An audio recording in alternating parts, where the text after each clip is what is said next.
And we are tracking the wind, rain, and snow. Here's a live look from across our area in Sacramento, Stockton, and Lake Tahoe. A lot of moisture on the camera lens there. The big story right now, the rain coming down, impacting drivers. Take a look at this road. This is Live Tracker 3 looking at the flooded Sorrento Road in Rio Linda. But after some overnight snow that we had, we did have a little lull in activity around Lake Tahoe. Heavy snow is going to pick back up in the higher elevations tonight.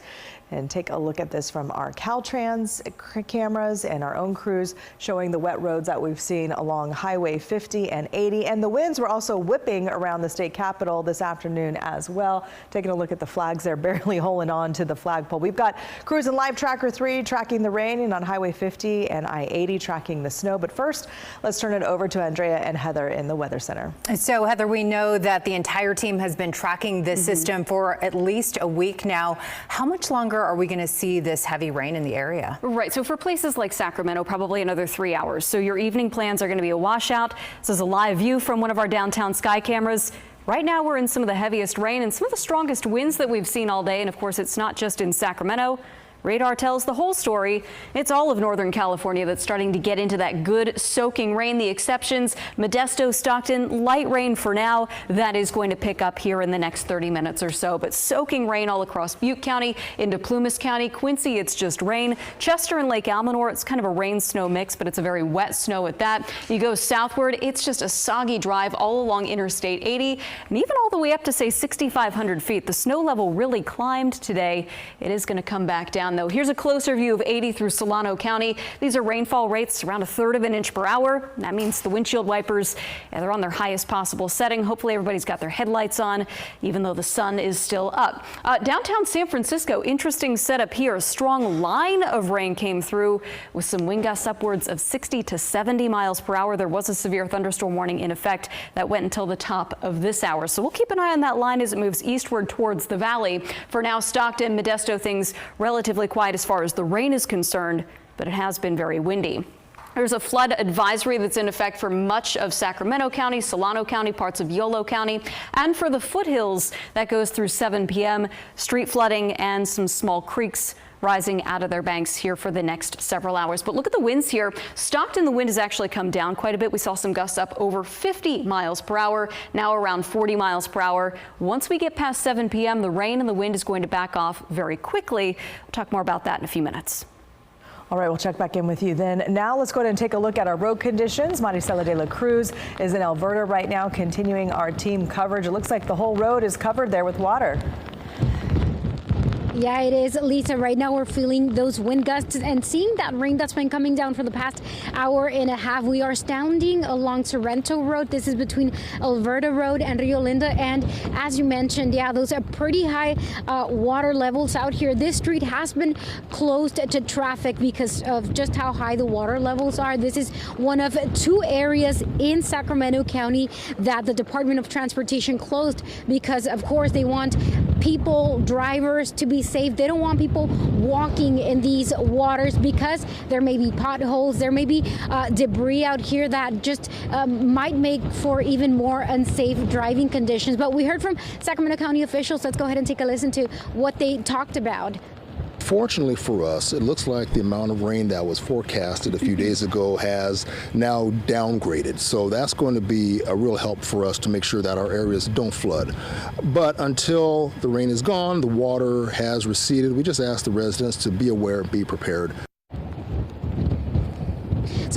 So again, yeah, this is Sorrento Road between Alberta Road and Rio Linda. This is a low-lying area road, which officials tell me that they always kind of keep an eye on every time it rains because just how much water gets here on the roadway. Again, they are asking any residents, people who are driving around. You can see some cars turning around.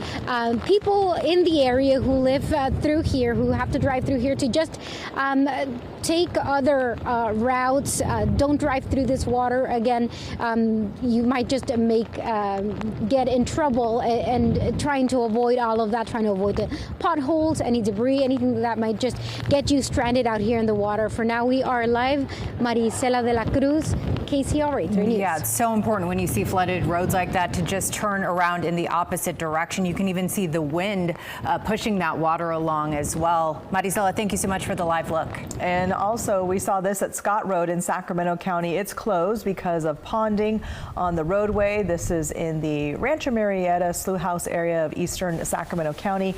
It's an area that has flooded in the past when nearby Deer Creek overflows its banks. It's something that we see when we get this much water. As of right now, there have been no major incidents reported because of that street level flooding. So now we want to get a check of power outages right now. PG&E is reporting more than 1,400 people are without power right now in the Soda Springs area. So we know Sugar Bowl Ski Resort also had to close due to a power outage. So again, this is a live look at the map right now. You can see those power outages. This is a PG&E outage map. So again, if you are experiencing those power outages or live in that area, you will want to check back often to make sure that the power is going to stay on in your community. All right, now let's talk about the snow. And for a check of the conditions along I-80 right now, let's continue our team coverage with KCRA 3's Michelle Bandor live along Kingvale. Michelle.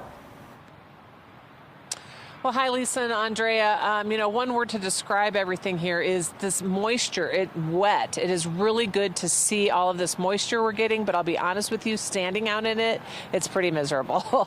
But we've been driving on I-80 today, most of the day, and we've seen everything, a rainy, snowy mix, some sleet, and I want to show you what this looks like right here. See all this? This is just the slushy, wet mess that with the mixture of the rain coming down, and then there's already some snow. You can just see how messy and slushy this is. This is what they have that is on the roadways. And so because it's not freezing, Caltrans had chain controls up most of the day today, but they did lift those chain controls within the last hour.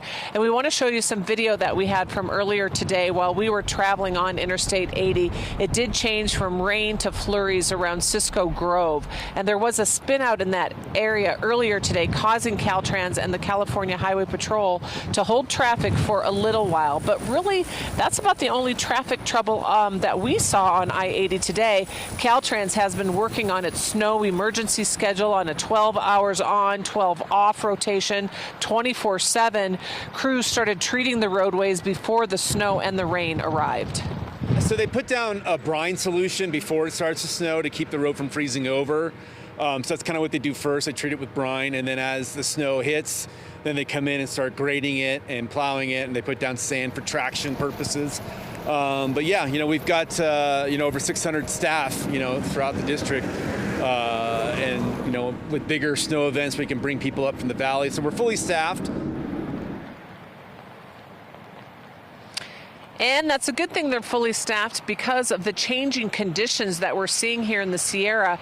Showing you here live now, that is Interstate eastbound, and you can see traffic is flowing smoothly up there. Semis aren't having any troubles.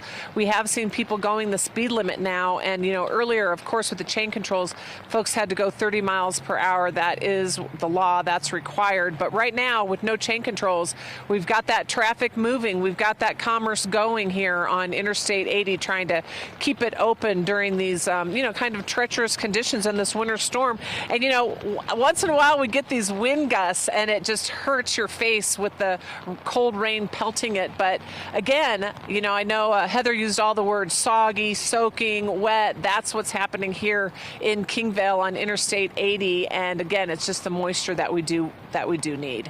Reporting live in Kingvale, Michelle Bandor, KCRA 3 News. Yeah, but when it's hitting your face, Michelle, like you said, it's like nature's exfoliation. All right, thank you so much. Yeah, thank you so much, Michelle, for braving those conditions to bring us the latest updates. So now we want to check in with Heather again. So we've been tracking the snow as well, and it's still coming down pretty well up there. It is, yeah. It's kind of a rain-snow mix where Michelle is there at Kingvale. You go up and over Donner Summit, some wet snow. As Michelle said, we don't have chain controls right now over Donner Summit, but all that heavy rain that I showed you in the valley, that's going to move up the west slope here in a couple of hours, and that is going to send the snow level back down to about 5,500 feet or so, and we will likely see chain controls come back up. But you can see here on our traffic flow maps, the yellow indicating traffic moving a little slower than what the speed limit would show. But along Highway 89, no issues. Highway 50, relatively smooth sailing with mainly just rain and gusty winds there. 88, also no problems showing up there through Kirkwood. This is what Highway 50 looks like at Sierra at Tahoe. Yeah, we would like to see a lot more snow on the shoulders. We do have a second storm coming in Thursday into Friday, and I think that one will be able to provide. But if you are going to be traveling over the summits tonight, do expect to need chain controls. It will be windy. That will certainly affect travel. There may be chain controls lingering into Wednesday morning, but Wednesday is a dry day. Thursday and into Thursday night, another time to avoid driving in the mountains, even above 5,000 feet. We're going to talk more about that second storm coming with the 7-day forecast in a few minutes. Sounds good, Heather. We'll see you in just a bit. And of course, you can track weather updates with the KCRA 3 app. We have an interactive radar where you can see the expected impact to your neighborhood. Be sure to turn on those notifications to get real-time updates.